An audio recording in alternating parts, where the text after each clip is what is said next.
take our money, take anything that we made, and we do. We continue to do that. Our profits go right back into business because I'm not building a business for me. I'm building a business for my son, and all of our young people. You've heard me say it before.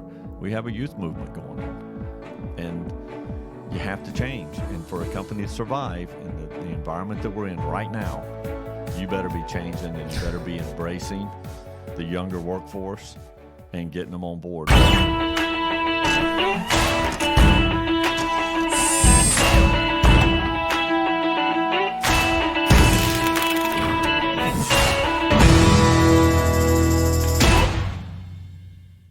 A quick interruption to remind you to like, subscribe, and rate this podcast so we can get your feedback and know how to make it better.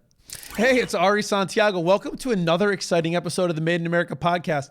This episode, we got a little bit of a twist. It's the Johnson family episode. Marion Manufacturing. I'm going to have Doug Johnson and Tyler Johnson, and our first time doing two different segments. Doug, thank you so much for coming on today. Thank you, Ari. We're glad to be here. It looks like it's going to be an exciting episode. Yeah, it most certainly is, man. Well, listen, it is the Made in America podcast.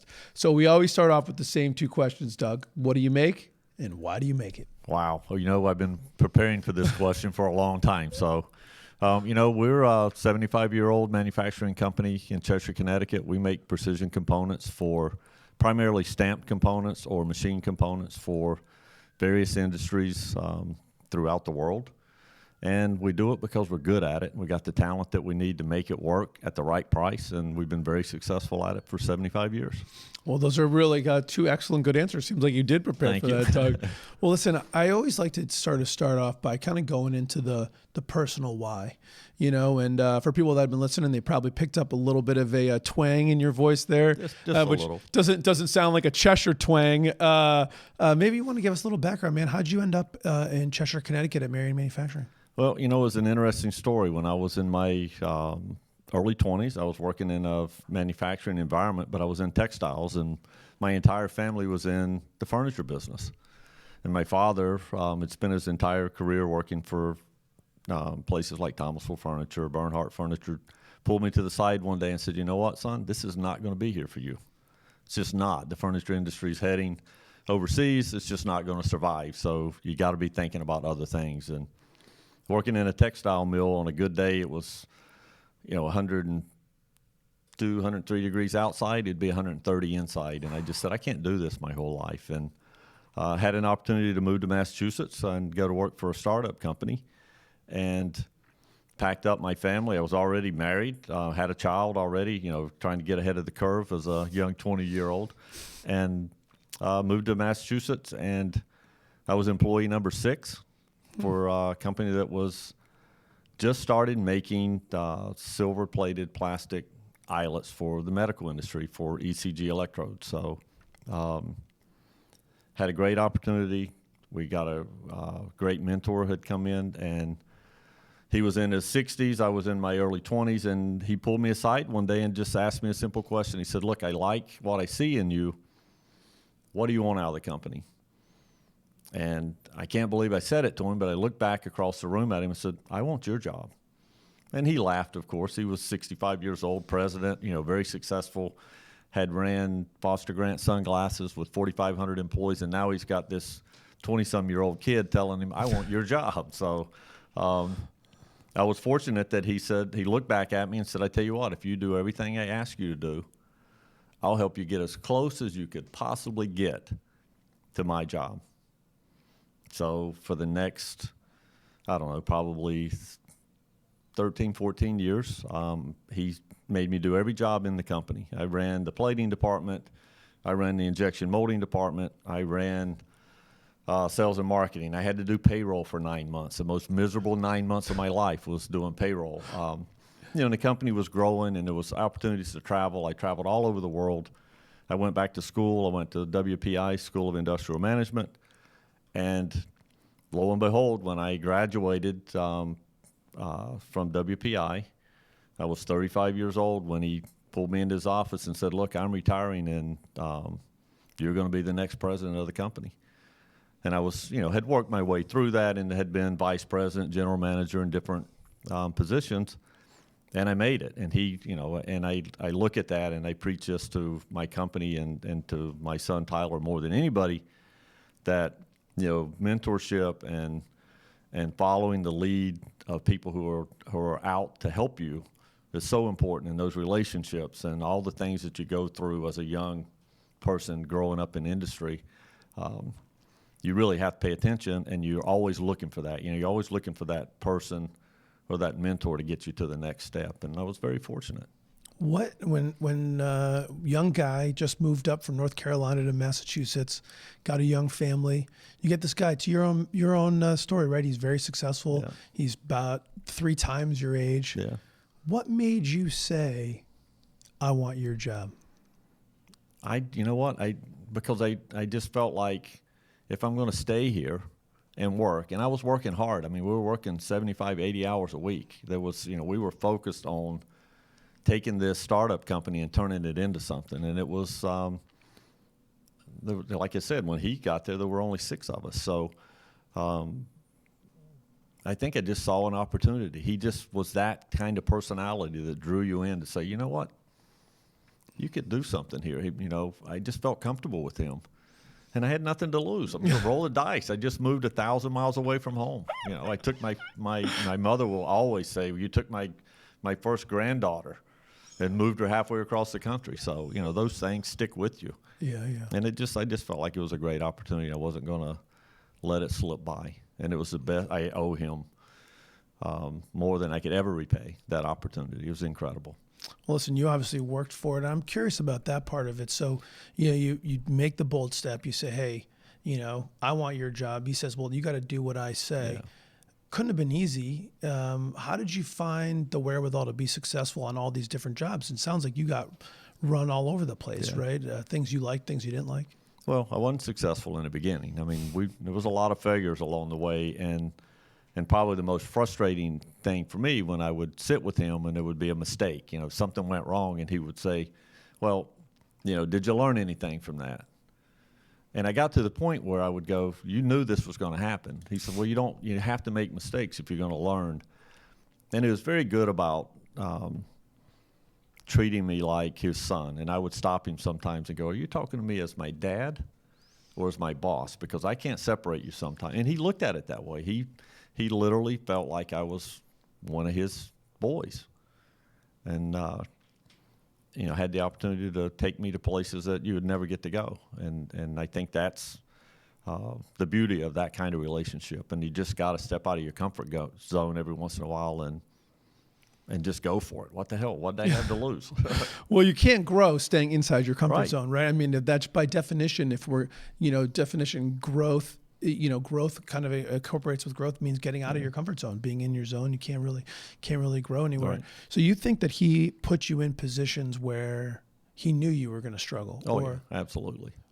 Absolutely. I mean, he sent me on a trip to Europe, and my first time out, I was traveling with someone who had some issues. He knew that. He was an alcoholic. I didn't realize it myself, but he knew it. He knew that was going to be the trip of a lifetime for me, exciting, but he knew it was going to be a struggle. And when I came back and we sat down to talk about it, he said, what'd you learn? And I told him what I felt like I had learned, and he said, no, you learned compassion because you were there in a situation that I knew might be troublesome for you, and you figured it out. That's compassion. And without compassion, you can't be successful in business, which I thought was interesting because you don't always see compassion. Mm-mm. So that was a good lesson for me to learn from him. What'd you learn from a 9-month stint in a payroll job that you absolutely hated? That you can never get everybody's payroll correct. There's always someone who feels like they worked that extra 10 minutes that they didn't get paid for. It was just a nightmare. I hated it. And it was because you had to chase people down. Well, I've seen your time card. It doesn't look right to me, and then people, I'm the young kid. So like, how do you even have access to my payroll, right? People didn't want me to know. I was in my 20s. They don't, when somebody that's in their 50s or 60s that are making a lot more money than me, they don't want, they're like, well, why are you there? Why are you looking at payroll? So those were those challenges. But you know what? It was something that I've been able to bank on a few times and use to understand when people are upset. We do our own payroll, believe it or not, at the company. We're just moving to a payroll service because I have somebody that's really good at it. And when she makes a mistake and somebody comes to complain about it, you understand it, because I'm like, well, I've done that before. It's easy. It's an easy mistake. Mm-hmm. That's compassion one more time. Right. So you're in Massachusetts, graduate WPI, you're working this gig, still not in Cheshire, Connecticut. Right, So then what happens? Well, it's interesting. I said I worked 14, 15 years to get to the top. I got there. I hated it. I just did not like where the company was going from a ownership standpoint. We had went from privately held to publicly traded. I had the terrible job to go and shut down a division, which was actually our parent company, and come back to Massachusetts and figure out what we were going to do. And I just did not like the guidance from our largest stockholders, people that were in control of our destiny. And I just felt like they were going to disassemble us, and we just weren't being managed correctly. And I couldn't sit and watch it happen. I spent too many years trying to get us to where we were. We went from 6 employees and a couple $1 million to 80 employees and about $40 million. And to watch that look like it's going to turn and go in the other direction in an area that you can't control. Mm-hmm. And there were things that that I was asked to do that I felt were morally and ethically wrong. And I'm like, you know what? You're sitting around a table in a boardroom. I'm the 35-year-old kid who's trying to make a living, and everybody around the table are multimillionaires. And the decisions they make are made in this room. They don't have to go back and look at the face of the person that I have to tell this is what we're doing. And I just said, you know what? I'm not doing it. And the first time I walked out or decided to leave, in a heat of the battle, I got home that night. They called me and said, "You got to come back. You have to. You're the heir to the throne of the company." And I said, "You'd have to double my pay for me to come back to work for you." And he said, "Done." Well, I'm a young kid, and I'm like, "Okay, I'm going back."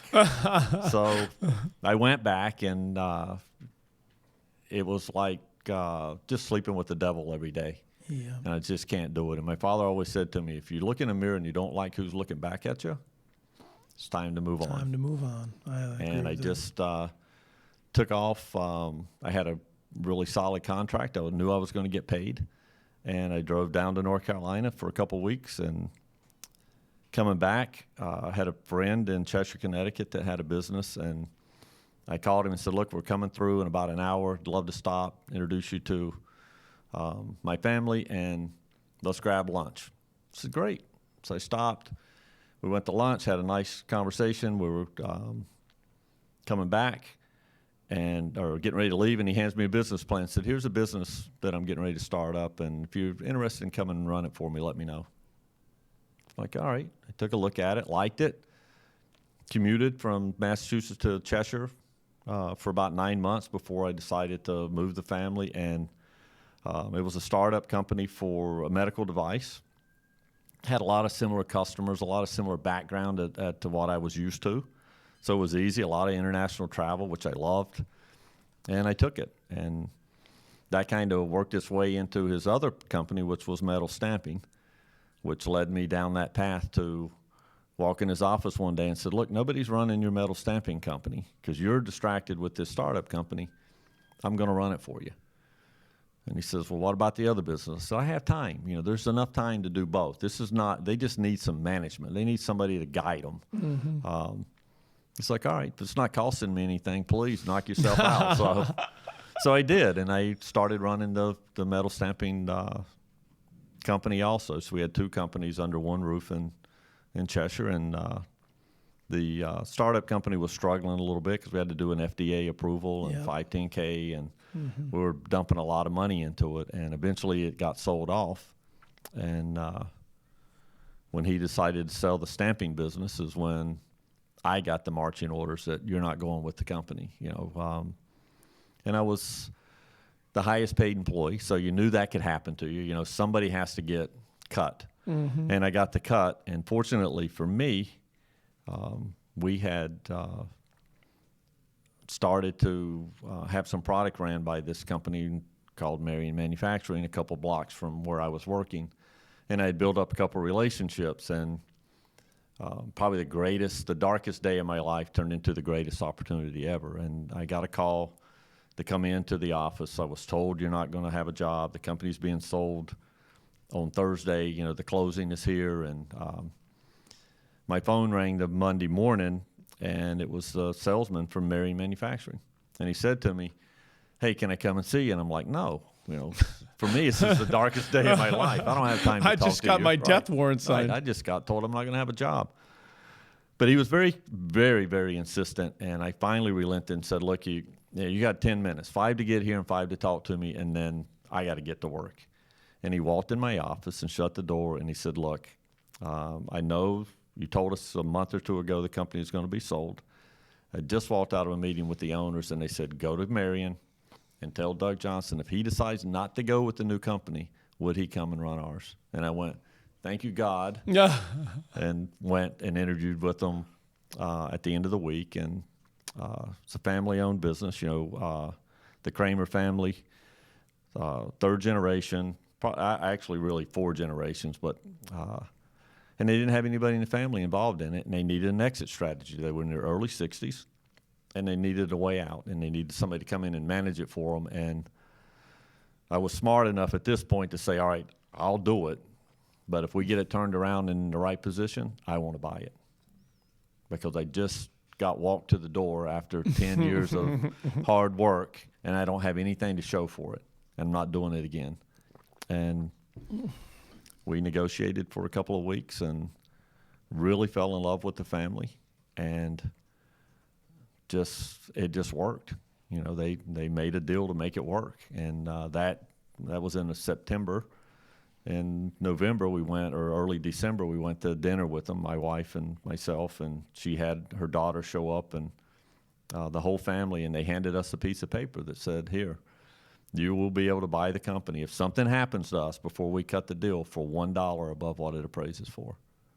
So, you know, it's like family. And at that point, you really dig in and go, all right, we got to really turn this into something. And, you know, that's been the journey that we've been on for the last 10 years. And it's been just phenomenal. It's been a great run, a lot of fun.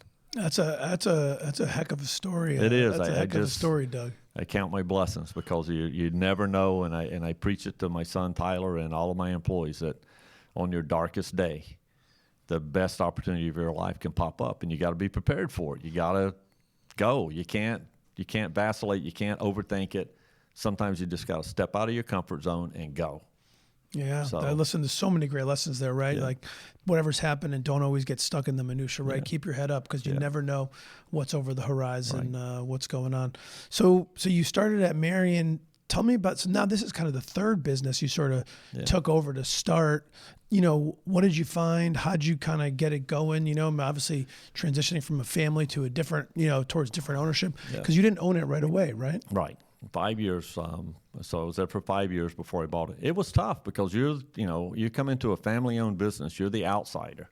Even though everybody there knew who I was, you know, I'm the change agent, and they know that, and there's some uncomfort. And I didn't go in and do anything in the beginning. I went in and just looked and observed and spent time talking to people and visiting with customers and trying to get a feel for how do they operate versus what I do and how I'm used to operating. And it was a solid run company, but I knew there was a lot of opportunities, a lot of what I call low-hanging fruit. And I saw that more as a customer than anything, because you're in and out. So you know, I would go in there and then go back to our place and go, wow, that place is like a country club compared to what we're doing back at Newmark where I was working. So as I got to Marion and got to know everybody, there was just so many opportunities. And they were heavy into automotive, and it was 2010. Everybody was still hanging on by their fingernails from the crash. Yep. And I said, I come out of an all-medical facility. So I said, we got to move to medical. You know, it's resilient, it's growing, it's, you know, it's resistant to. Good place to be, yeah. to Seems like it's overseas. always, yep. So we made that move, and that's what helped set us on the right path. So we started to move into medical, which you'll see some some items that we brought. And for me, it also allowed me to stay in the same area of the medical field. We started making ECG electrodes. You know, when I started at I was going to say, I was looking at the table. We've got some ECG electrodes. I'm like, this is just back to the beginning here. So it just allowed me to keep the same customer base and follow along the same lines. It was very, you know, I have this particular customer for the ECG electrode. They've been a customer of mine through all three companies for 30 some years. And we were the same age. You know, the current president and co-president were all the same age. And I can remember sitting across the room from them in a meeting in Innsbruck, Austria, where neither one of us said, any of us said anything because we were just kids. And here we are.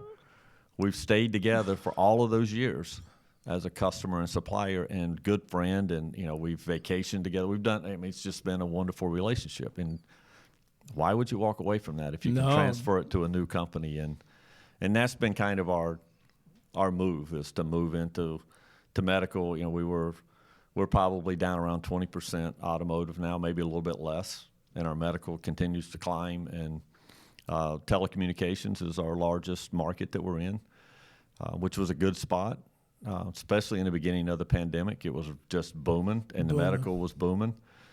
We felt that dip when they stopped allowing cable installations in the houses and they stopped doing elective surgery.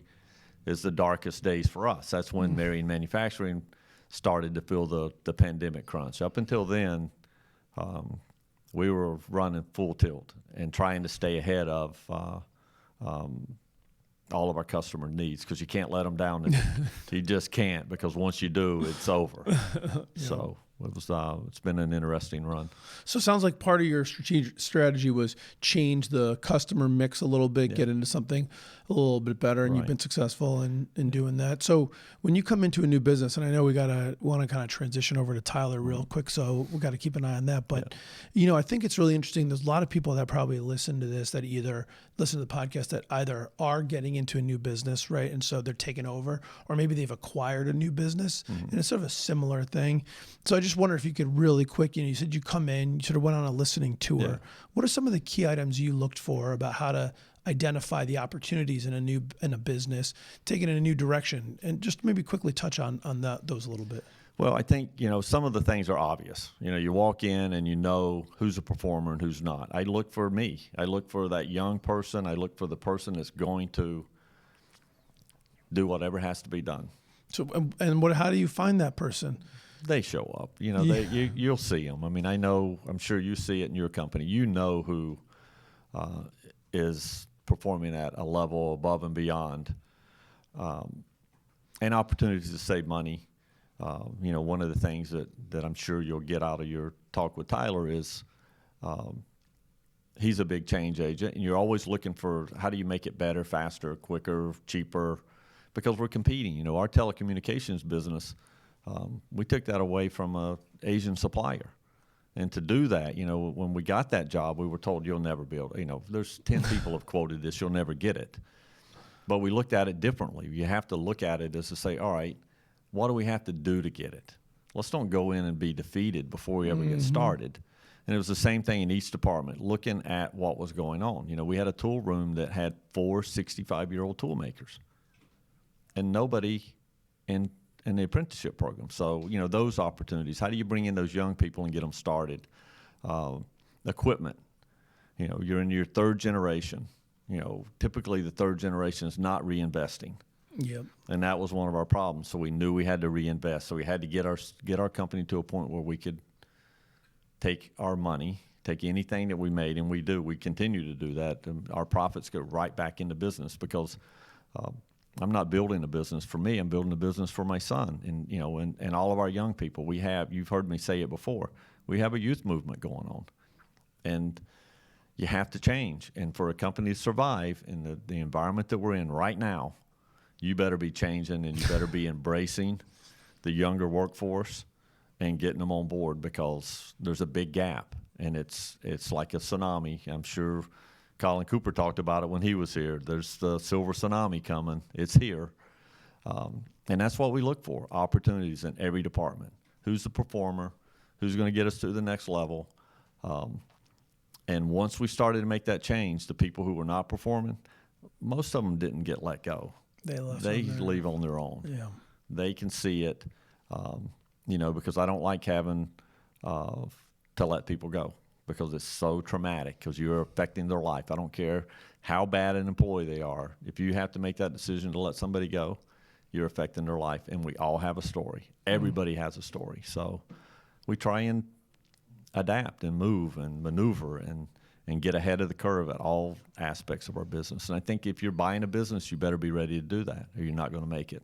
Well, listen, those are some sage words from somebody who's been in multiple startups, grown a number of businesses. I love that concept. Lean in. If you're not changing and growing, you're dying. And, you find I've identified this silver tsunami, an inflection point in sort of the whole workforce, right? This baby boom generation retiring. And it's true across the board.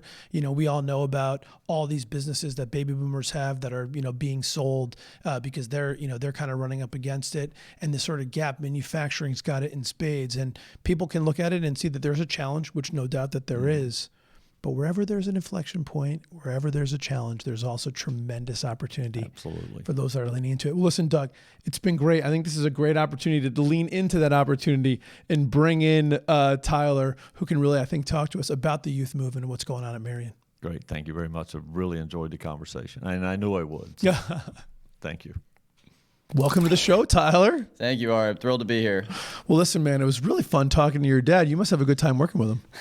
I don't know about that. Family can be tough, but no, this is an area where we're definitely very passionate about, and we could talk your ears off. So, well, listen, man, let's kind of actually start from the beginning. Then, look, how did you get into manufacturing? So I think my story is a little different than most. I knew two things when I got out of high school.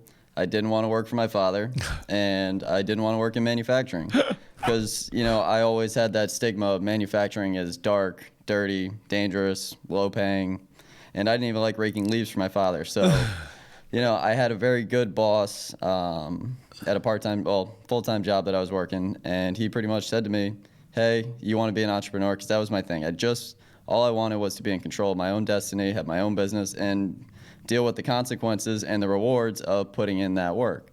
He said, listen, man, your father has a business. If you don't try it, you're going to get to be my age, and you're going to wonder, what if I had given that a shot? And I went to my father, and I interviewed 4 or 5 times, and he would not hire me until I wanted to work there because I wanted to work there. Yeah. And when I finally settled down, I was like, okay, this is what I want to do. I really want to give this a shot. He gave me an opportunity, and I started, and they didn't even let me work inside. We had 2 barns on the property that needed cleaned out, so we got a roll-away dumpster, and they basically just threw every dirty, tough job that no one wanted to do. They threw it at me and saw how I did, and after a summer of running machines and cleaning stuff up, and I cleaned every single press in the building, and after a summer of that, I was like, you know what, I need to go get an education so that I can actually have some skills and add some value to the company. So I spent a year at Naugatuck Valley. About halfway through that, I started my apprenticeship. I finished the program, started full-time at Marion, tool and die apprentice. I had some really good people in the tool room to show me, hey, this is how this is how we were taught to do it.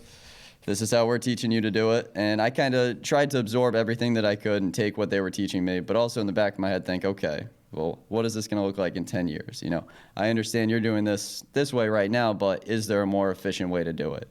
And start doing some research and reading everything I can on, okay, what are the top companies doing? What philosophies are they following, Because there's a big movement in manufacturing for lean manufacturing and just-in-time production. And that's, contrasts the old way of thinking where you run a bunch of product and you put it on a shelf and you have it. Inventory. People don't want that anymore. They want to place an order and get parts in, now 2 days, everybody 2 days. Amazon Prime, Yeah, but no, we've had to adapt and change and be able to, okay, we're not going to run production for a year and just ship out of a box because things might change. Supply and demand might grow or decrease. And as we saw with the pandemic, if we were sitting on years worth of product that wouldn't have gone anywhere over the past year, we wouldn't be in a great spot. Yep. So my thing with being at Marion, I try and look at everything and say, okay, how can we do this more efficiently? How can we do this faster? What change can we make to bring this into the 21st century?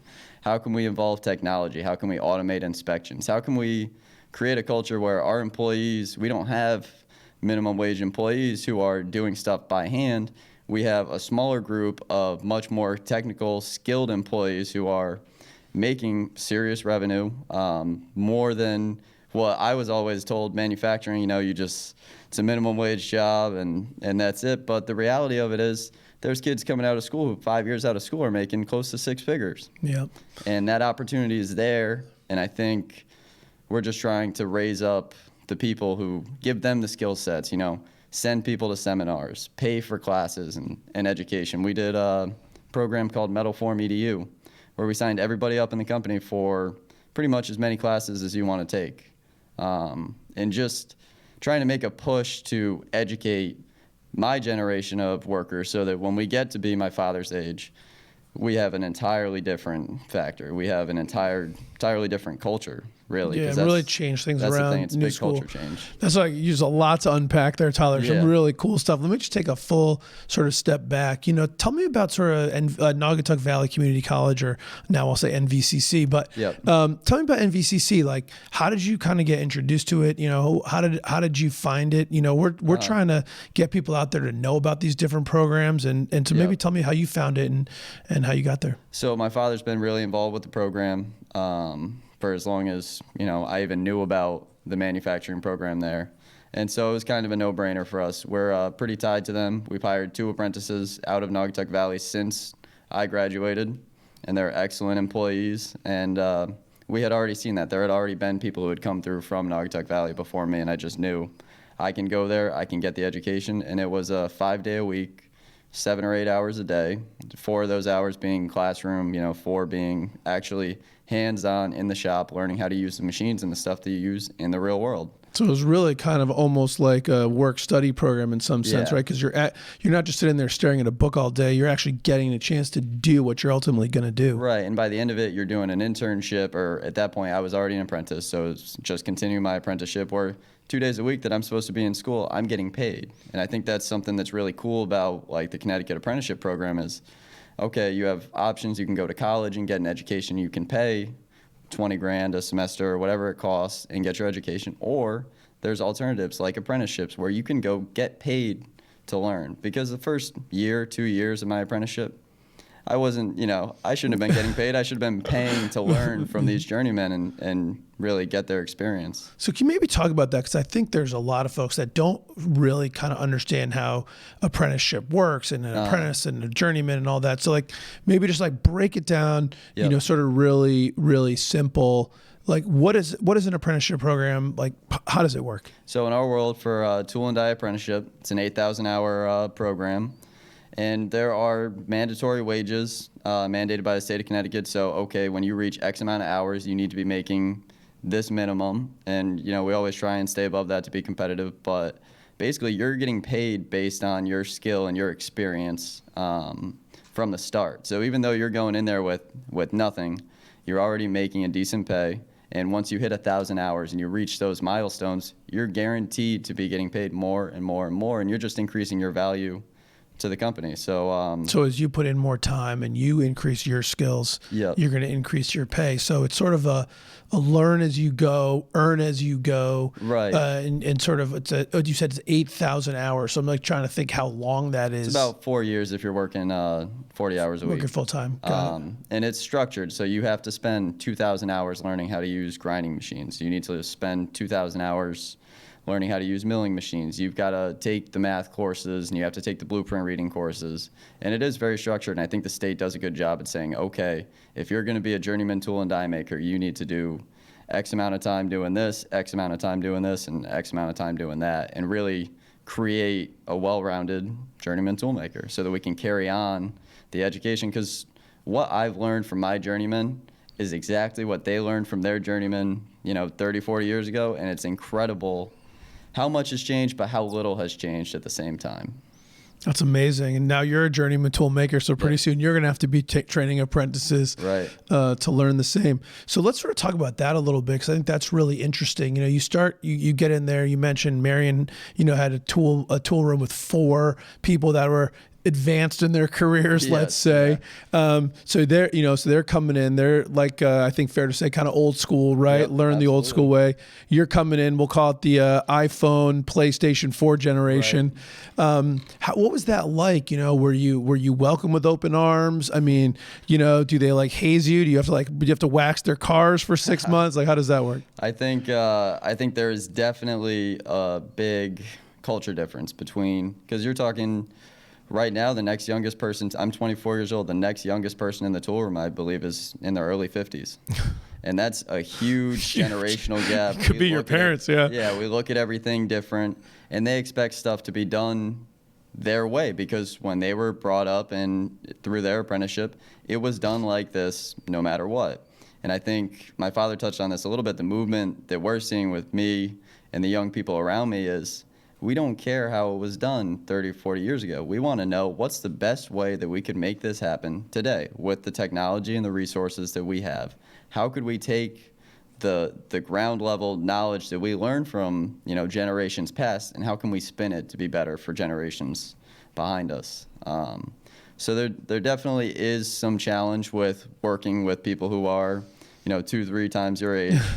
But I also think something that's pretty cool to me, at least, is the Journeyman Toolmakers really, at least the ones we had, really do care about continuing this trade and making sure that the apprentices are getting the skills and the knowledge that they need to carry it on, because metal stamping's been around for hundreds of years and it's not going anywhere. Yeah. And somebody took the time to mentor them and guide them through their apprenticeship. And it's kind of a pay it forward type deal where, okay, you have this amazing skill set that you developed over a 30, 40-year career. You can pass that on to someone else who can do the same exact thing. So I don't think I wasn't welcome with open arms, but I think there definitely is a culture difference between my generation and previous generations. And you finding like a good mix, now that, listen, everyone that comes in new, right, they want to make sure that the person who's coming in is going to earn their stripes, right? Absolutely. They're going to put their work in. Yep. And you can't start off day one and expect to be, a professional, right? You Right. got to learn, just like Yep. every single job you ever get into. But now that you put in your 8,000 hours and you've kind of proven your worth, you finding some good camaraderie and relationships there? Oh, absolutely. I mean, I can only speak to Marion, but we have a great team of guys who we all just share the same core values of what we care about. And we all want to see the company grow. That's completely evident to me. And we all want to do whatever we need to do to get it to grow. The Journeyman Toolmakers that we have right now, who raised me up and are raising up our other apprentices, they care so much that they get that skill set. So when you do something wrong, you're going to hear about it and you're going to be told, okay, this is how you can do it correctly. Or if you don't want to listen to them and do it that way, they're going to watch you mess up 2 more times. They're going to say, listen, just do it this way one time and you're going to see. And I've had a lot of lessons like that, because my own personality is I want to do stuff fast and I want to do it, however I think is the best way. And I've gotten knocked down many times because of that. But every time it's a lesson and it makes you better, and you try and not let it happen again. Yeah, Learn kind of reminds me of the story your dad was saying earlier in the show about how, like, when he was learning, he would kind of get put into situations where the guy that was sort of the same age difference, right, Yep. 3 times his age, put him in a position to, like, essentially to fail, right? Only because Yep. we've all been young, right? We've all been Right. eager and impatient, and we think we know the better way, and half the time we don't know the just better way. don't. We just don't. But you learn, and sometimes that makes it last longer. Yeah, That's pretty cool. definitely. And I think they've done a really good job at highlighting those lessons when they do happen. They say, if I went to one of our journeymen, because even, I'm a few years out of my apprenticeship, but I still am learning every day. And there's so much that I don't know yet that are going to take another 5, 10, 20 years of experience before I get to that level. So I still go to journeymen, even today, and say, hey, I had a hard time making this, or this gave me trouble. Why is that? And they'll take the time to explain, okay, well, normally when I'm doing something like that, I do it this way, or I do it that way, or maybe it was this. And that, passing on that knowledge is something that I think everybody, at least at Marion, is super for. They really want to do that. They want to pass on their skill set. Do you feel that now that you're more advanced in your career in a weird way, you're almost more open to learning? Yeah. It's funny, right? Absolutely. It is really funny that you said that. I haven't given that much thought, but in hindsight, yeah, through the early years of my apprenticeship, I was stubborn. And if it didn't work the first time, I probably tried it the same exact way the second time. And it definitely has been a learning curve. And I think That's funny. the cool thing about doing like an apprenticeship, like becoming a journeyman tool and die maker, is you learn a complete skill set, which has just given me confidence that I never had before. Because now I could walk into a shop, I can run 7 or 8 different machines, I can machine something down to 1,000th of an inch or better precision, which is just splitting hairs. And Yep. it's incredible when you actually take a step back and look and say, okay, I helped create this or I helped create that, and you see it happen. Like, that is just such a cool experience. That is cool. Yeah. Wow, that's great. So tell me a little bit about, you said you felt like manufacturing was sort of dark, dirty, dingy, dangerous, before. What do you see manufacturing as now? I think the manufacturing of today and the manufacturing of tomorrow is, like I kind of touched on, it's going to be a much more technical, skilled workforce where computers are involved in everything. We're tracking stuff online. We're recording our measurements online. We're able to use the resources and this technology that we have now where, 20 years ago, if you wanted to adjust the feed on a press, you might have to do it by hand and change some bolts or change a cam, whatever it may be.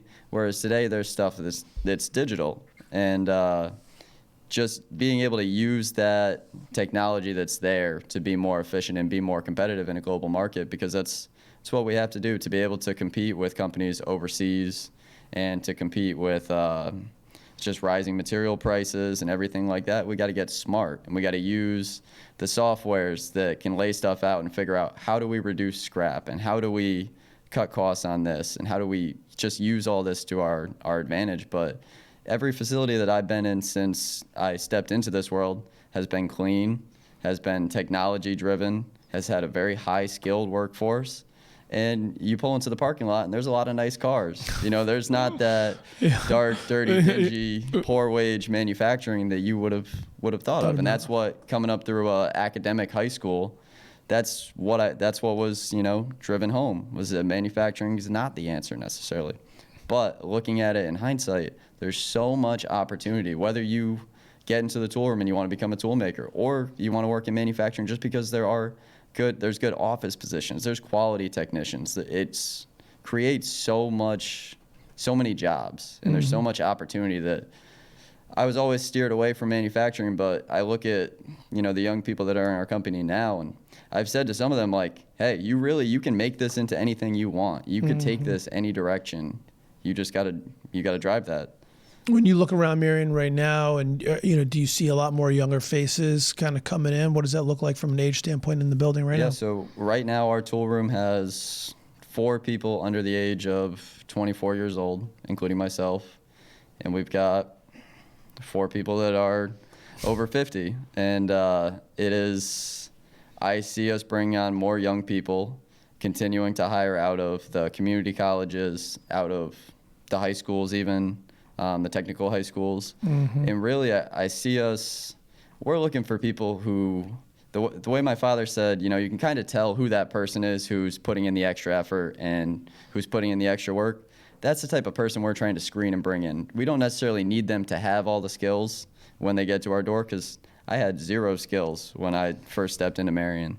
And we've had a few stories like that. But we're looking for that person who wants to grow with the company and who wants to soak up the knowledge and really take it to the next level. Yeah, that's one of the great things I think about manufacturing. I mean, you just touched on so many great things. Like, first of all, it isn't just tool and die makers. It isn't even just production, right? Just like every other business, you need HR, payroll, sales and marketing, right? Front of the office, shipping, receiving, quality, inspection, all that stuff, in addition to, more of the technical skills. And then to your point, the technical skills, a lot of the stuff, it's like working on a computer screen. I don't know if it's playing a video game, but sometimes it kind of looks like that. Yeah. So there's a lot of really cool stuff to do. And it's exciting to, talk to somebody like yourself who's kind of in that younger generation that, that kind of sees it and can sort of speak to it and really help people to see what's out there. That's pretty sweet. Yeah, absolutely. And something I try and, have a lot of conversations with the younger guys at the shop is, hey, we can together figure out how to make this more efficient and generate more wealth. If we're going to be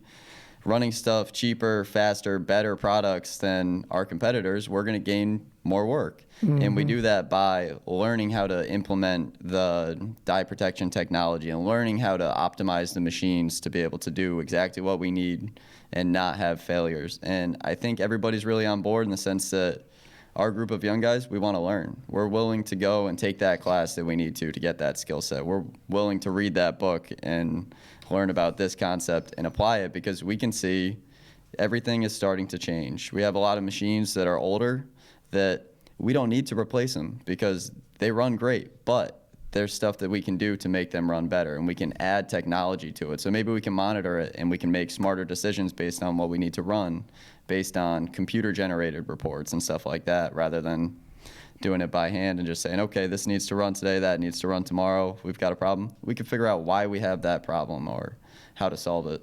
So. What advice do you have, Tyler, for manufacturers that are listening to this podcast that are thinking, shit, my workforce is getting old. Yeah. You know, I want to attract some more Tylers to my business. Yep.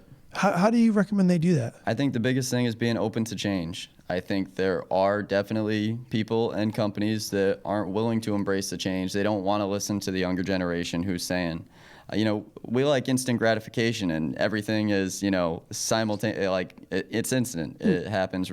All the knowledge that we need is right at our fingertips. We think differently, and we know that we can use that to be better. And there's, I think, a lot of companies that don't necessarily want to hear what the younger guys have to say. And we might say 5 ideas and 4 of them might be bad. But the second you stop listening, you lose that person who was going to bring up that one good idea.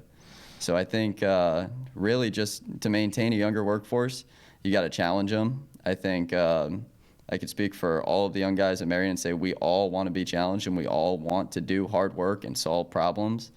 And I think the companies who struggle with holding on to a younger workforce are the ones that are stuck in their ways and not willing to push those younger guys to do more and figure stuff out and problem solve. What do you say to people that think that your generation's like kind of lazy, right? I mean, you hear about it all the time, right? Oh, this generation doesn't want to work hard. You know, they're like the couch generation. Yep. You know, they're like talk back, don't know what hard work is. You do not seem to fit that mold. So where do you think that reputation comes from, and why is that wrong? I think it's easier to look for reasons why things don't work out. Or to just place blame on something. Like, it's easy to just categorize all millennials as lazy. They're on their phones all the time. They don't want to go to work. But I think when you really look at it and you look at, okay, I had this young guy in and he seemed great at first and then he just, stopped wanting to come to work. Well, what changed? Was he doing the same job for 6 months straight and didn't see an opportunity for growth?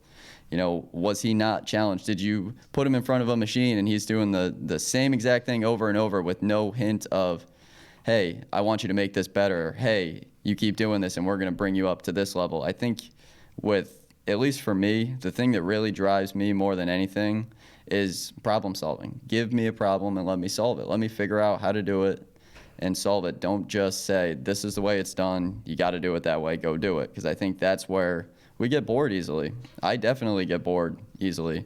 And so it's tough to keep the engagement from the younger crowd at work. But as long as you're always presenting new challenges and increasing responsibilities and opportunities until they make a mistake. And then when they make a mistake, you look at it and say, okay, X, Y, Z happened because of this. And then make sure that they learn from it and then give them another opportunity to Yeah, it reminds me of that question your dad said, right? What did you learn from this? It's really interesting. You know, it's funny. I'm listening to you talk and I'm thinking to myself, having employees that are engaged, that want to solve problems, that want to find a way to do something differently, that aren't just going to do it the same way we did it yesterday, because that's how we did it yesterday. That's what we all want. Right. And you're saying that's what young people want. So it seems like if we could just give them what they want, we're all going to benefit. Yeah, I think a lot of companies just aren't looking to do that necessarily. Why would you come to me, a 24-year-old kid, and say, hey, Tyler, how can I make this job run better? Why would you do that? Common business sense says you should be going to the people who are 50, 60 years old with all the experience to look at that. But we have 2 young guys in our tool room who are doing great. And one of them, he always cracks me up because he'll look at something and just try and figure out exactly what's going on there in his head and try and analyze the entire situation. And sometimes he might be completely off base, but other times he is right, nail on the head, and he's come up with some great solutions for these problems. And I think you kind of got to feel your employees out in the sense of put them in that situation where they might fail or they might succeed and watch how they handle it and see, okay, they took on that responsibility, no problem. Let me give them a little bit more. And, add responsibility, add reward, add responsibility, add reward, and keep building it up. And that's how you're going to get a generation that has started at the ground and figured out the entire business and how to make all of it better. And eventually we're going to bring it into Industry 4.0 in the future. That's pretty awesome.